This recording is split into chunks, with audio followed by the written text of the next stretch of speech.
जय श्री राम साथियों हम जानेंगे कि एक विदेशी महिला महाकुंभ में कैसे संतनी बन गई है। कुंभ मेले का बहुत महत्व है, जिसके लिए लाखों श्रद्धालु भारत के चुनिंदा पवित्र स्थानों में जाकर नदी में स्नान करते हैं, जिनमें से एक जगह है प्रयागराज। प्रयागराज में इस वर्ष भव्य मेले का आयोजन होने वाला था, जिसके लिए भक्तों का तांता लगा हुआ था। और उन्हीं भक्तों के बीच एक विदेशी महिला भी थी, जो कि केवल घूमने के उद्देश्य से कुंभ मेला में सम्मिलित हुई थी। लेकिन उसे क्या पता था कि इस कुंभ मेले से उसका जीवन बदल जाएगा। महिला का नाम डायना था। वह विदेशी संस्कृति में पली बड़ी और वहीं उसने शादी करके अपना परिवार बसाया। और अब जब बच्चे बड़े हो गए तब वह देश विदेश अकेली ही यात्राएं करने लगी। इस बार वह प्रयागराज आ चुकी थी। डायना ने प्रयागराज पहुंचने से पहले होटल में कमरा बुक कराया था, इसलिए पहुंचते ही उसे कमरा मिल जाता है। डायना नहाकर तैयार हो जाती है और होटल में नाश्ता करने के बाद अपना कैमरा लेकर कुंभ मेले में शामिल होने के लिए निकल पड़ती है। लेकिन प्रयागराज के रास्ते में श्रद्धालुओं का झुंड लगा हुआ था। भीड़ देखकर डायना आगे जाने की हिम्मत नहीं कर पा रही थी। अचानक डायना को एक अघोरी दिखाई दिए, जो अर्धनग्न अवस्था में थे। सफ़ेद विभूति से रंगे हुए दिखाई दे रहे थे। डायना को उन्हें देखकर उनकी फ़ोटो खींचने का विचार आता है। वह अघोरी के पास पहुंच जाती है और अपना कैमरा चालू करके उनके सामने खड़ी हो जाती है। और जैसे ही वह फ़ोटो खींचती है, वह आश्चर्यचकित हो जाती है, क्योंकि अघोरी कैमरे से दिखाई नहीं दे रहे थे। डायना कुछ और भी फ़ोटो निकालती है, लेकिन उन फ़ोटो में भी अघोरी का फ़ोटो दिखाई नहीं देता है। डायना को लगता है कि उसके कैमरे में कोई खराबी हो गई है, इसलिए वह चेक करने के लिए कुछ आने जाने वाले लोगों की भी तस्वीर खींचती है, लेकिन उनकी तस्वीर साफ दिखाई दे रही थी। तो फिर अघोरी में ऐसा क्या था जो उनकी तस्वीर दिखाई नहीं दे रही थी? डायना अघोरी के पास जाकर उनसे बात करना चाहती थी, लेकिन अघोरी भक्तों की भीड़ में आगे बढ़ते जाते हैं। डायना भी उनका पीछा करने लगती है और धीरे धीरे आगे बढ़ती जाती है। डायना को अघोरी बाबा रहस्यमयी लगने लगे थे। वह उनके बारे में जानने के लिए उत्सुक थी। थोड़ा दूर चलते ही डायना का पैर फंस जाता है और वह गिर पड़ती है। और जैसे ही उठकर खड़ी होती है तो देखती है कि अघोरी उसकी आंखों से ओझल हो चुके थे। उसे बहुत बुरा लगता है, क्योंकि उसने आज तक इतना रहस्यमय इंसान नहीं देखा था। तभी डायना उसी दिशा में चारों तरफ देखते हुए आगे बढ़ती रहती है। कुंभ मेला अपना आकार बढ़ाते जा रहा था। श्रद्धालु नदी के घाटों में अपना डेरा जमा चुके थे। डायना भी संभलते हुए गंगा नदी के घाट पर आ जाती है। चारों तरफ लोग ही लोग दिखाई दे रहे थे, लेकिन डायना की नज़र तो सिर्फ अघोरी बाबा को ही ढूंढ रही थी। तभी किस्मत से डायना को अघोरी बाबा फिर से नज़र आ जाते हैं, लेकिन वह नदी के दूसरी तरफ एक पत्थर पर बैठे थे। बाबा अपने बगल में खड़े एक व्यक्ति से अघोरी की तरफ इशारा करके कहती है कि वह बाबा वहां कैसे पहुँचें, लेकिन उस व्यक्ति को वहां कोई नज़र नहीं आ रहा था। वह डायना को अनसुना करके वहां से चला जाता है।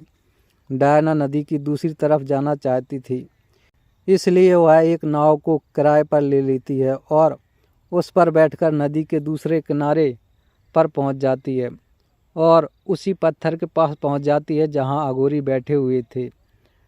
अघोरी ने अपनी आंखें बंद कर रखी थीं और ध्यान में मग्न थे। तभी डायना उनसे पूछती है, आप कौन हैं?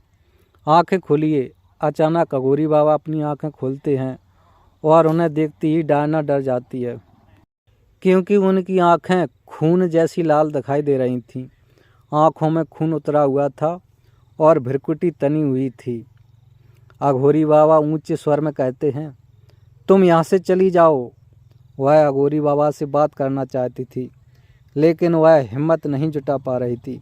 डायना के दिमाग में अघोरी बाबा को जानने की उथल पुथल चल रही थी। अघोरी बाबा अपने क्रोधी बर्ताव से डायना को दहशत दे चुके थे। डायना अघोरी बाबा के सामने बैठ जाती है और कहती है, जब तक आप अपने बारे में कुछ नहीं बताएंगे, मैं यहाँ से नहीं जाऊँगी।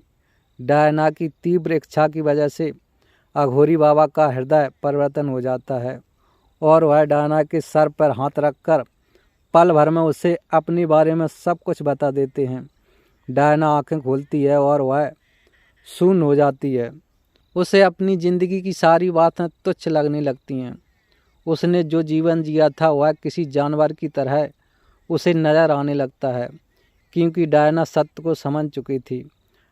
डायना ने अघोरी की शक्ति से देख लिया था कि और भी खूबसूरत जीवन है जिससे वह वंचित है, और अब डायना भी वह पाना चाहती थी। डायना अघोरी बाबा के पैरों में गिर जाती है और उन्हें कहती है, आप मुझे भी अपनी तरह बना दीजिए। अघोरी बाबा कहते हैं, नामुमकिन। यह साधना महिलाओं के लिए नहीं है और इसमें अपने जीवन को त्याग कर सत्य के मार्ग को अपनाना पड़ता है, जिसमें सांसारिक जीवन से जुड़ी हुई विषय वस्तु से सारे रिश्ते नाते खत्म करने होते हैं। क्या तुम इतना त्याग कर सकती हो? डायना मन बना चुकी थी कि वह अब अघोरी बाबा की तरह जीवन जिएगी। वह पूरे आत्मविश्वास से अघोरी बाबा की शिष्या बनने को तैयार हो जाती है। अघोरी बाबा कोई इंसान नहीं बल्कि एक शक्ति थे। वह किसी भी तरह के वार्तालाप में रहने में सक्षम थे, लेकिन डायना तो एक साधारण महिला थी। वह उनके साथ साधना करने योग्य नहीं थी।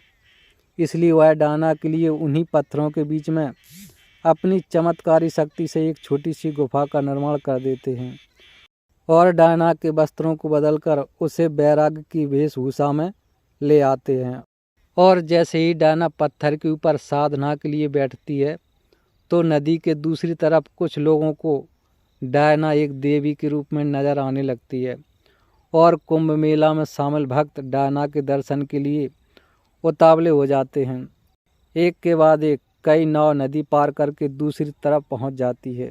श्रद्धालुओं की भीड़ डायना की गुफा की तरफ बढ़ने लगती है। अचानक डायना की आंखें खुलती हैं तो अघोरी बाबा उसके सामने से गायब हो चुके थे और बहुत से लोग हाथ जोड़कर सामने खड़े हुए थे। डायना को समझ में नहीं आता कि वह इतनी महान कैसे बन गई। लोग उसे एक देवी समझने लगे, जबकि वह एक साधारण महिला थी। लेकिन यही कुंभ मेला का प्रताप है जिसने डायना का जीवन बदल दिया और उसकी बेरंग जिंदगी में भक्ति का रंग घोल दिया था। जय श्री राधे।